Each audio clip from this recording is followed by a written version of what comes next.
ओम शांति। आज 22 जनवरी 2024 की साकार मुरली।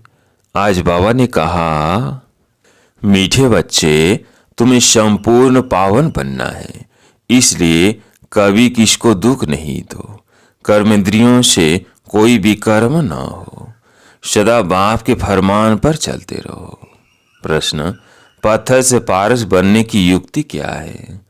कौन सी बीमारी इसमें विघ्न रूप बनती है? उत्तर, पत्थर से पारस बनने के लिए पूरा नारायण नशा चाहिए। देहाभिमान टूटा हुआ हो, यह देहाभिमान ही कड़े ते कड़ी बीमारी है।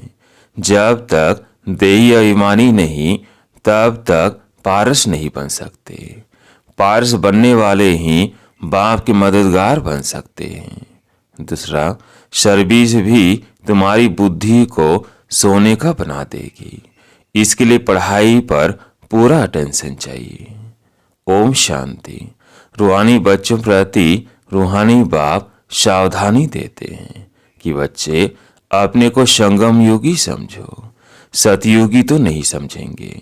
तुम ब्राह्मण ही अपने को संगम योगी समझेंगे, और तो सभी अपने को कलयुगी समझेंगे। बहुत फर्क है सतयुग और कलयुग, स्वर्गवासी व नरकवासी। तुम तो न स्वर्गवासी हो न नरकवासी, तुम हो पुरुषोत्तम संगमवासी। इस संगम युग को तुम ब्राह्मण ही जानते हो और कोई नहीं जानते। तुम भल जानते भी हो परंतु भूल जाते हो। अब मनुष्यों को कैसे समझाए?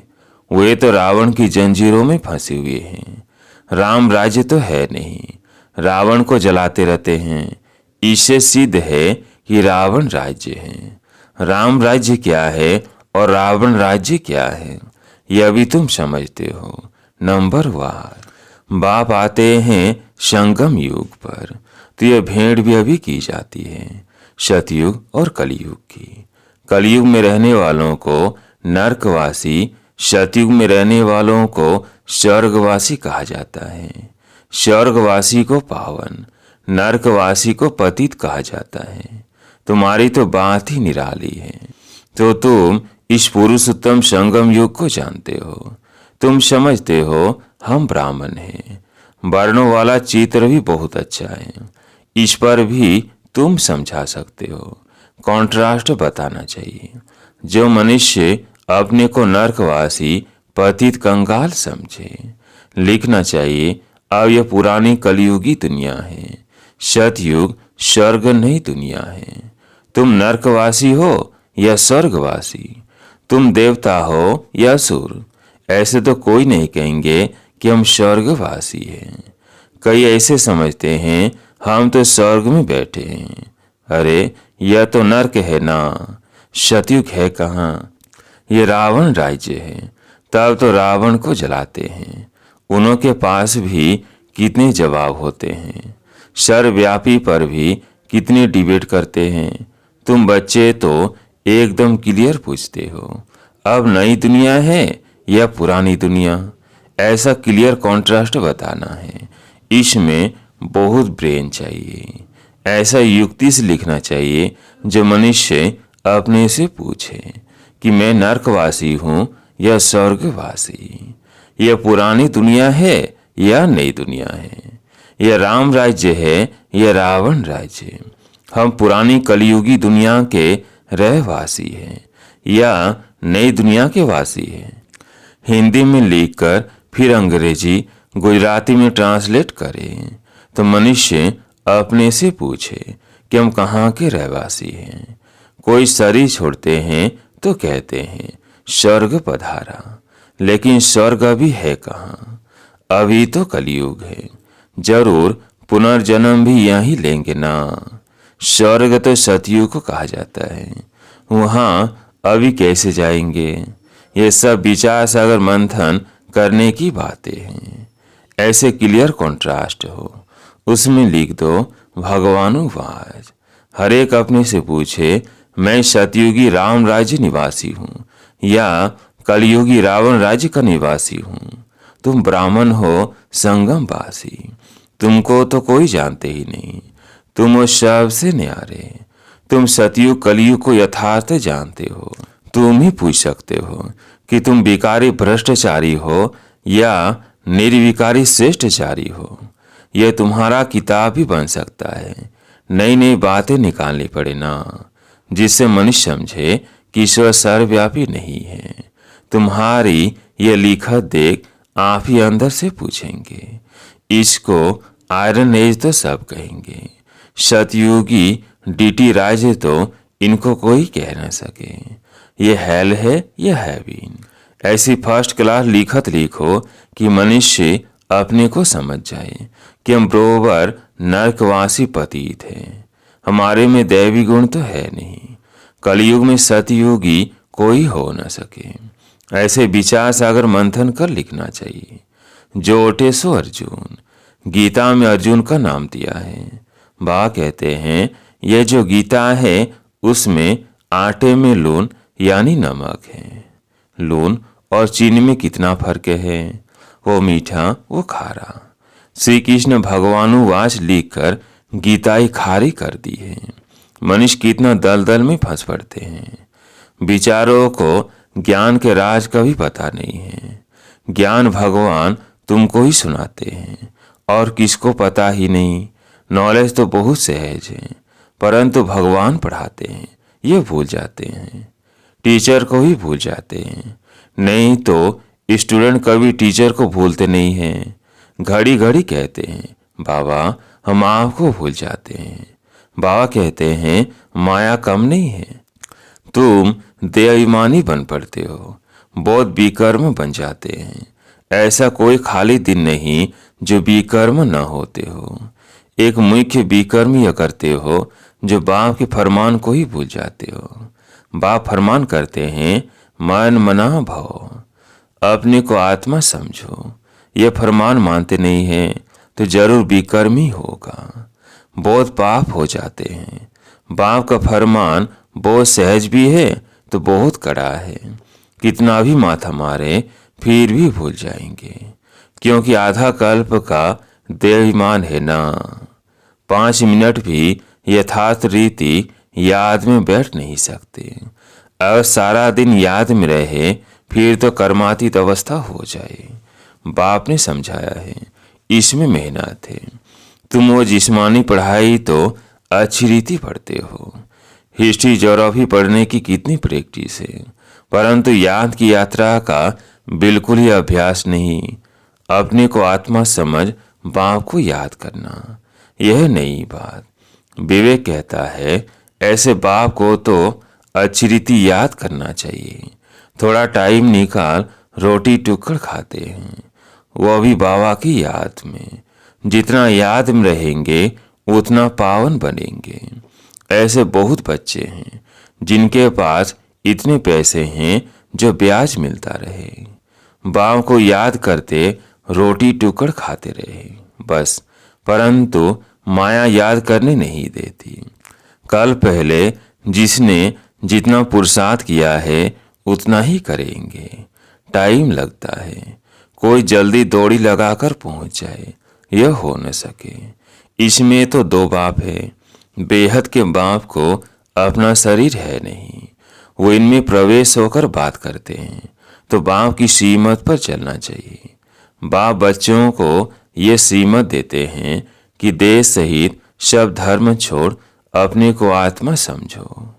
तुम पवित्र आए थे। 84 जन्म लेते लेते तुम्हारी आत्मा पतित बनी है।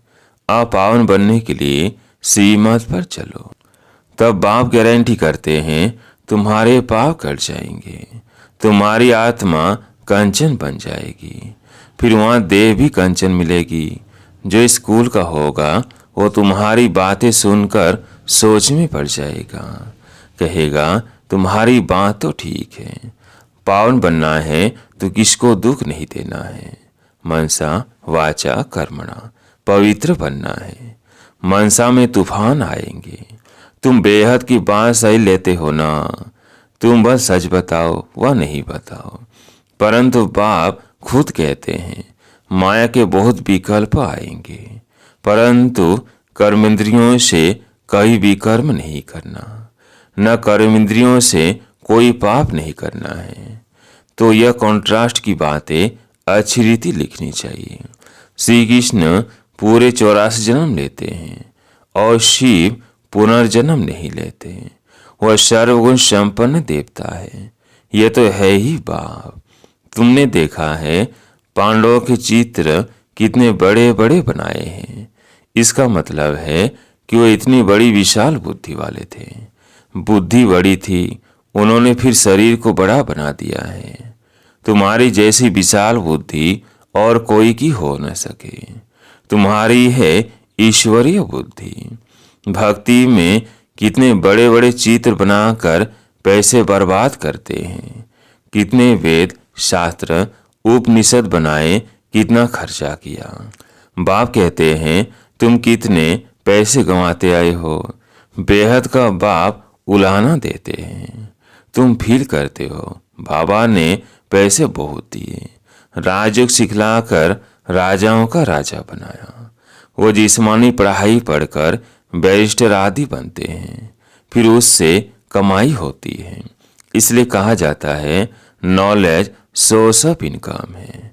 ये ईश्वरीय पढ़ाई भी सोर्स ऑफ इनकम है, जिससे बेहद की बात सही मिलती है।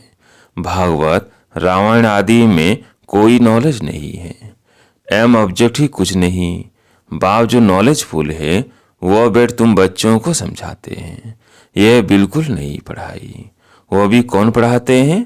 भगवान। नई दुनिया का मालिक बनाने के लिए पढ़ाते हैं। इन लक्ष्मी नारायण ने यह पढ़ाई से ऊंच पद पाया है। कहाँ राजाई कहाँ प्रजा। कोई की तकदीर खुल जाए तो बेड़ा पार है। स्टूडेंट समझ सकते हैं कि हम पढ़ते हैं और फिर पढ़ा सकते हैं, वह नहीं। पढ़ाई पर पूरा अटेंशन रखना चाहिए। पत्थर बुद्धि होने के कारण कुछ भी समझते नहीं हैं। तुमको बनना है सोने की बुद्धि। वह उन्हों की बनेगी जो सर्विस में रहेंगे। बैच पर भी किसको समझा सकते हो? बेहद के भाव से बेहद का वर्षा लो। भारत स्वर्ग था ना, कल की बात है। कहाँ 5000 वर्ष की बात, कहाँ लाखों वर्ष की बात। कितना फर्क है। तुम समझाते हो तो भी समझते नहीं हैं, जैसे बिल्कुल ही पत्थर बुद्धि है। यह ब्याज ही तुम्हारे लिए जैसे गीता है। इसमें सारी पढ़ाई है। मनुष्यों को तो भक्ति मार्ग की गीता ही याद रहती है। अभी तुम जो बाप द्वारा गीता सुनते हो उससे तुम 21 जन्म के लिए सदगति को पाते हो। शुरू में तुमने ही गीता पढ़ी है। पूजा भी तुमने ही शुरू की है। अब पुरुषार्थ कर गरीबों को भक्ति मार्ग की जंजीरों से छुड़ाना है। कोई न कोई को समझाते रहो, उसमें से 1-2 निकलेंगे। अगर 5 से 6 इकट्ठे आते हैं तो कोशिश कर अलग अलग फर्म भराए अलग अलग समझाना चाहिए। नहीं तो उन्होंने एक भी ऐसा होगा तो औरों को खराब कर देगा। 1-2 का देखे भी नहीं तो वह समझ सकेंगे। ये सब युक्तियां चाहिए, तब तुम सक्सेसफुल होते जाएंगे। बाप भी व्यापारी हैं। जो होशियार होंगे वो अच्छा व्यापार करेंगे। बाप कितना फायदे में ले जाते हैं। झुंड इकट्ठा आए तो बोलो फॉर्म अलग अलग भरना है। अगर सब रिलीजियस माइंड हो तो इकट्ठा बिठाकर पूछना चाहिए, गीता पढ़ी है? देवताओं को मानते हो? बाबा ने कहा है भक्तों को ही सुनाना है। हमारे भक्त और देवताओं के भक्त वो जल्दी समझेंगे। पत्थर को पारस बनाना कोई मासी का घर नहीं है। देवमान कड़े ते कड़ी बहुत गंदी बीमारी है। जब तक देवमान नहीं टूटा है तब तक सुधरना बड़ा मुश्किल है। इसमें तो पूरा नारायण नशा चाहिए। हम अशरीरी आए, अशरीरी बनकर जाना है। यह क्या रखा है? बाप ने कहा है मुझे याद करो। इसमें ही मेहनत है, बड़ी मंजिल है। चलन से मालूम पड़ता है ये अच्छे मददगार बनेंगे कल पहले मिसाल। अच्छा, मीठे मीठे सिकिल्दे बच्चों प्रति माता पिता बाप दादा का याद प्यार और गुड मॉर्निंग। रूहानी बाप की रूहानी बच्चों को नमस्ते। हम रूहानी बच्चों की रूहानी बाप दादा को याद, प्यार, गुड मॉर्निंग, नमस्ते नमस्ते।